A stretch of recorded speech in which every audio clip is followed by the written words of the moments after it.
Welcome to day 233 of the Bible 365 Challenge. We are reading from the Thematic Bible Reading Plan found at BibleStudyTools.com. If you want to read along, you can click on the link to the program in the description box, and I will be covering in day 233 Psalm chapter 78. Psalm chapter 78, a maskil of Asaph. My people, hear my teaching. Listen to the words of my mouth. I will open my mouth with a parable.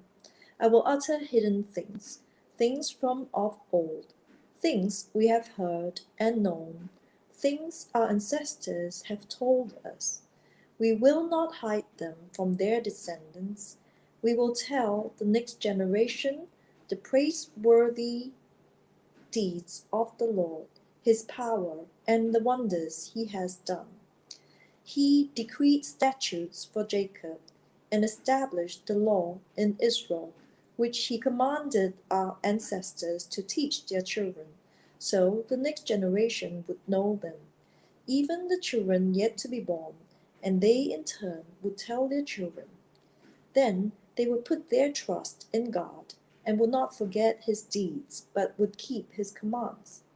They would not be like their ancestors, a stubborn and rebellious generation, whose hearts were not loyal to God, whose spirits were not faithful to him.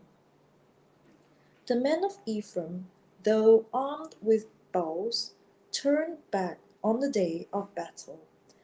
They did not keep God's covenant and refused to live by his law. They forgot what he had done, the wonders he had shown them. He did miracles in the sight of their ancestors in the land of Egypt, in the region of Zoan. He divided the sea and led them through. He made the water stand up like a wall. He guided them with the cloud by day and with light from the fire at night. He split the rocks in the wilderness and gave them water as abundant as the seas. He brought streams out of a rocky crag and made water flow down like rivers. But they continued to sin against him, rebelling in the wilderness against the Most High. They willfully put God to the test by demanding the food they craved. They spoke against God. They said, "Can God really spread a table in the wilderness?" True, he struck the rock, and water gushed out. Streams flowed abundantly, but can he also give us bread? Can he supply meat for his people? When the Lord heard them, he was furious. His fire broke out against Jacob, and his wrath rose against Israel. For they did not believe in God, or trust in his deliverance. Yet he gave a command to the skies above, and opened the doors of the heavens. He rained down manna for the people to eat. He gave them the grain of heaven. Human beings ate the bread of angels. He sent them all the food they could eat. He let loose the east wind from the heavens, and by his power made the south wind blow. He rained meat down on them like dust, birds like sand on the seashore. He made them come down inside their camp, all around their tents. They ate till they were gorged. He had given them what they craved. But before they turned from what they craved, even while the food was still in their mouths, God's anger rose against them. He put to death the sturdiest among them, cutting down the young men of Israel. In spite of all this, they kept on sinning. In spite of his wonders, they did not believe. So he ended their days in futility and their years in terror. Whenever God slew them, they would seek him. They eagerly turned to him again. They remembered that God was their rock, that God Most High was their Redeemer. But then they would flatter him with their mouths, lying to him with their tongues. Their hearts were not loyal to him. They were not faithful to his covenant. Yet he was merciful. He forgave their iniquities and did not destroy them. Time after time he restrained his anger and did not stir up his full wrath. He remembered that they were but flesh, a passing breeze that does not return.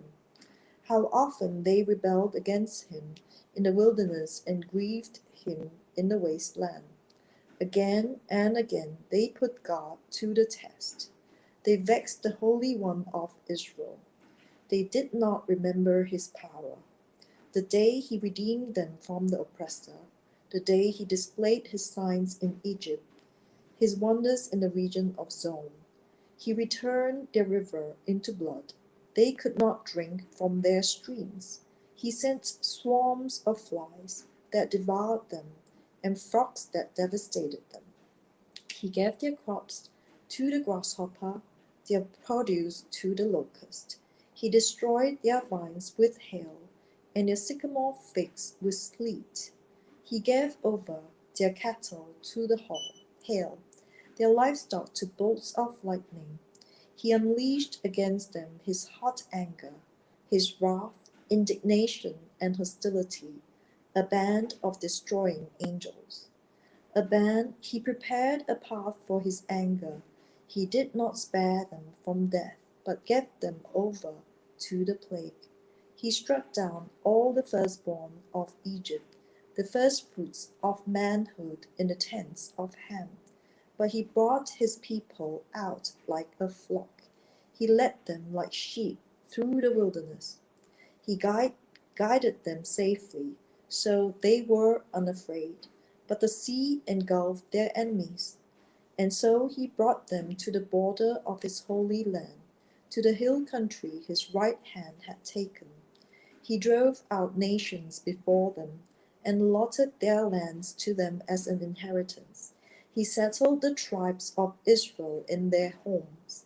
But they put God to the test and rebelled against the Most High. They did not keep his statutes. Like their ancestors, they were disloyal and faithless, as unreliable as a faulty bow. They angered him with their high places. They aroused his jealousy with their idols.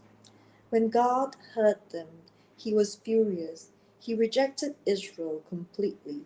He abandoned the tabernacle of Shiloh, the tent he had set up among humans.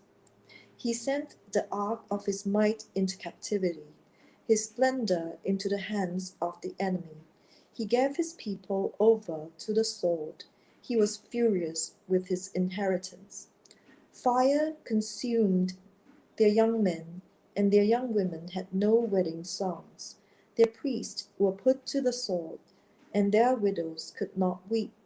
Then the Lord awoke as from sleep, as a warrior wakes from the stupor of wine.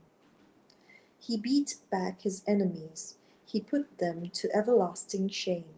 Then he rejected the tents of Joseph. He did not choose the tribe of Ephraim, but he chose the tribe of Judah, Mount Zion, which he loved. He built his sanctuary like the heights, like the earth that he established forever. He chose David, his servant, and took him from the sheep pens. From tending the sheep, he brought him to be shepherd of his people Jacob, of Israel his inheritance. And David shepherded them with integrity of heart. With skillful hands he led them. So that was Psalm chapter 78, and that was day 233. This is a special day because it's only one chapter in this entire day. So I'll see you on the very next day. Ciao.